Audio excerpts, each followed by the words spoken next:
Hello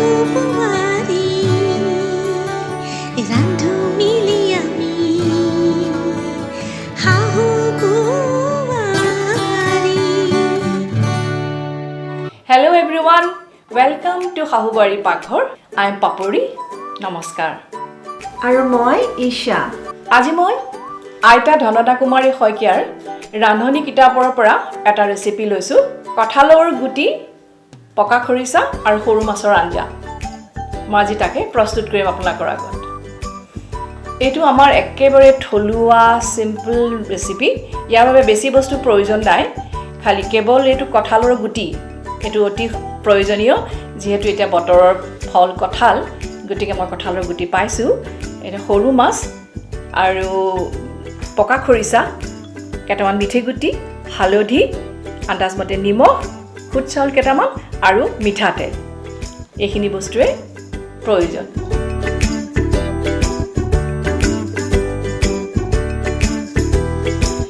কঁঠালৰ গুটিকিটা মই ভালদৰে ধুই 2-3 ঘণ্টামান পানীত তিয়াই থৈছো তাৰ পিছত কঁঠালৰ গুটিৰ ৰঙা বাকলিবোৰ কটাৰীৰে ৰুকি গুছাই চকলিয়াই লৈছো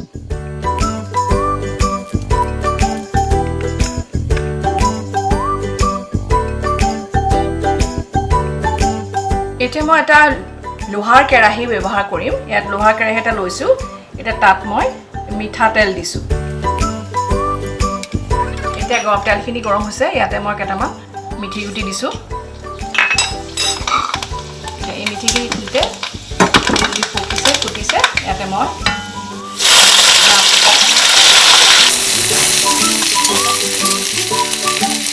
এতিয়া মই 1 চামুচমান হালধি দিছো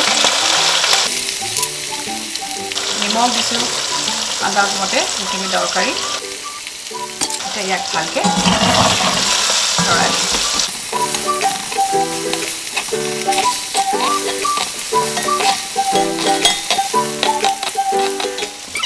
মাছখিনি তেলত দিয়াৰ আগতে ভালদৰে মন কৰিব যাতে তেলখিনি ভালদৰে পকে বা ভালদৰে গৰম হয় নহলে এনেকৈ মাছ লুটিয়াই দিওঁতে মাছটো ভাঙি যোৱাৰ সম্ভাৱনা থাকে এতিয়া ধুনীয়াকৈ নভঙাকৈ মাছখিনি ভাজিব পাৰিছোঁ এতিয়া মই ইয়াত এই কঁঠালৰ চকলিয়াই থোৱা কঁঠালখিনি মই ইয়াত দিম এতিয়া মই লগতে এই পকা খৰিচাখিনিও দিম প্ৰায় 1 কাপমান হ'ব চাগে 1 কাপ নহ'লে আধা কাপ এইখিনি ভালদৰে লৰাই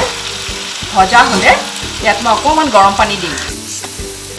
খৰিচাখিনি এটা ধুনীয়া মানে কি কম ধুনীয়া গোন্ধ ওলাইছে এৰোমাটো বৰ ধুনীয়া হৈছে এতিয়া মই ইয়াত অকণমান গৰম পানী দি দিম তেতিয়া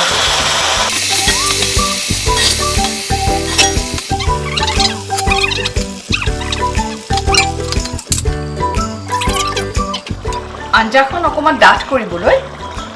অকণমান চাউলৰ গুড়া বা খুদ চাউল দি দিব পাৰে মই 1 চামুচ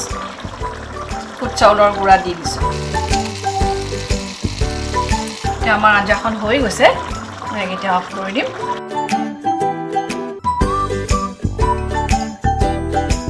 কঁঠালৰ গুটি পকা খৰিচা আৰু সৰু মাছৰ আঞ্জা জহা চাউলৰ ভাতৰ লগত ইয়াৰ জুতিয়ে বেলেগ আপোনালোকে ট্ৰাই কৰিব নিশ্চয় ভাল পাব